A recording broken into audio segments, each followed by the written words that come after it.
Toodles, everybody. Today we are going to be taking a look at chapter 20, continuing on our journey with Cap. So last chapter we found about Hugh and Zach Powers kind of influencing Hugh possibly in the wrong direction. So today we're going to be reading chapter 20. It starts on page 127, told by Cap's perspective.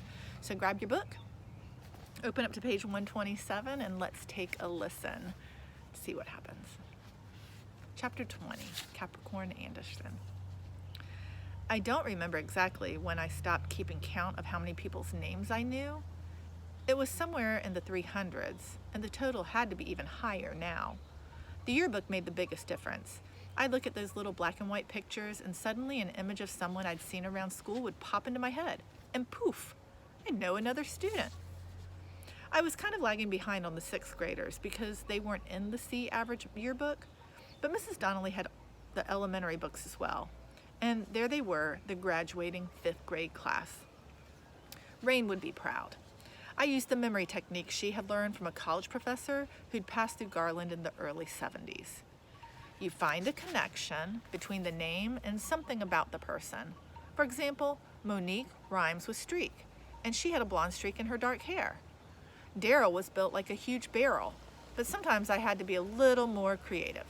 7th grade Ron had a birthmark shaped like a crab, which made me think of the crab nebula, astronomy. It sounds difficult, but once your brain is used to working that way, it happens almost automatically. For someone who grew up knowing only one person, suddenly knowing hundreds of them was a little intimidating. But I had to admit, it was kind of wonderful too. In Sophie's opinion, studying old yearbooks was just another reason why I had to get a life. Of all the things she said to me, that was maybe the most baffling. How could I get a life when I was obviously already alive? We were seeing less and less of each other, despite the fact that we were in the same house. Sophie's driving test was in a week, so she never passed up a chance to practice with her mother. And she wasn't watching TV with me anymore because Trigonometry and Tears had gone into reruns, which meant they were showing old stories that we'd already seen. I thought it was fantastic because it gave you another chance to notice things you might have missed the first time around. She rolled her eyes at me. We just saw that episode 2 weeks ago. LaShonda flunks home ec and gets caught lending Troy's letter jacket to that college guy she's been dating on the side.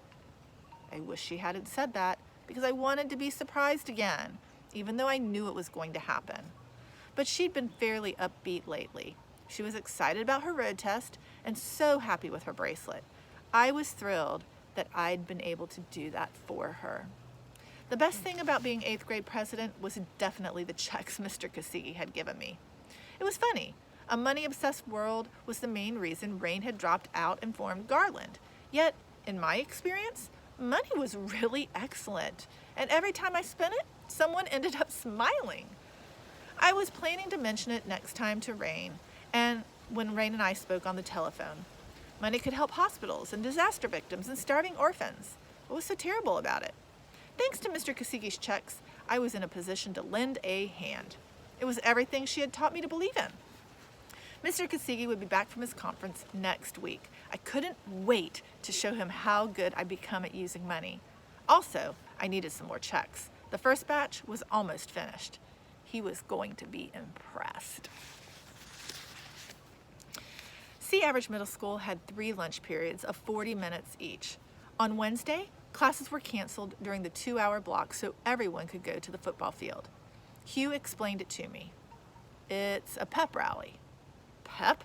I repeated. You know, cheering, excitement, rah, rah, rah. The whole school gets together to watch the players bonk helmets and beat their chests. And that takes 2 hours? I queried. I was getting better at understanding school customs, but this one didn't make much sense to me. Not really, Hugh admitted. Most of the time, it's getting everybody in and out again, but it's pretty intense. We play Rhinecliff on Saturday, and they're our biggest rivals. Over what? Football, of course. And as the 8th grade president, you have an important role. Rain and I weren't sports fans. what with the obsession over winning and losing, but I couldn't disappoint everybody after they'd made me feel so welcome. I followed Hugh into the mass migration of students heading out of the building at 11:15. We were a noisy procession with horns and cowbells and excited voices chanting rhyming cheers.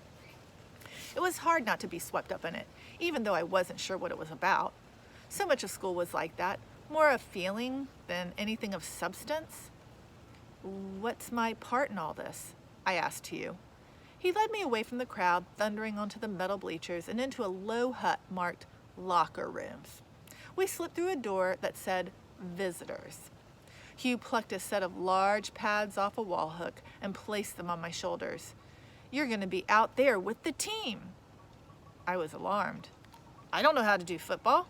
"Don't worry," he soothed me. "It isn't a game. You just have to show your support for the team." As if on cue, the PA system crackled to life.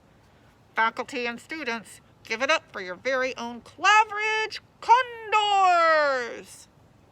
Running feet clattered in the hall outside. The field exploded with cheers. Even more deafening was the metallic boom of thousands of feet on the bleachers. A band was playing, but it was barely audible over the crowd noise. "Am I late?" I asked anxiously. "Nah," he replied. "You're going to be right on time." He eased a yellow football jersey over my head and began tucking my hair under a matching helmet. "Maybe I need a bigger hat," I suggested. "Maybe you need a haircut," he countered, cramming a bulky headgear into place. A face guard lowered itself into my field of vision. I felt like I was peering out from behind a fence. "Is that really necessary?" I asked. "Definitely." For an instant, I thought he looked kind of sad. I was concerned. "Is everything okay?" "When is everything ever okay with me?" he complained. "Now get out there and make the school proud." He pointed me through the doorway, which led down a concrete tunnel and onto the field. The crowd noise swelled to a deafening crescendo. But you know how cheers sound friendly. This was different. Angrier? Mean even.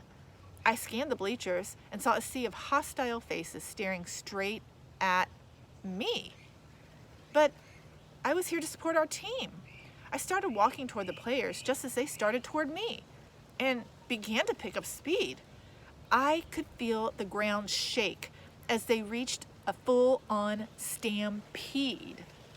It was then that I made a startling discovery. They were all dressed in football uniforms like I was, but their jerseys were blue and red, not yellow like mine. I peered down at my chest and read, upside down, a single word: Rhinecliff. Why was I dressed as the other team? Oh,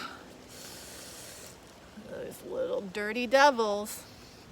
All right, well, tune back in to chapter 21 and see what happens next. Bye, everybody.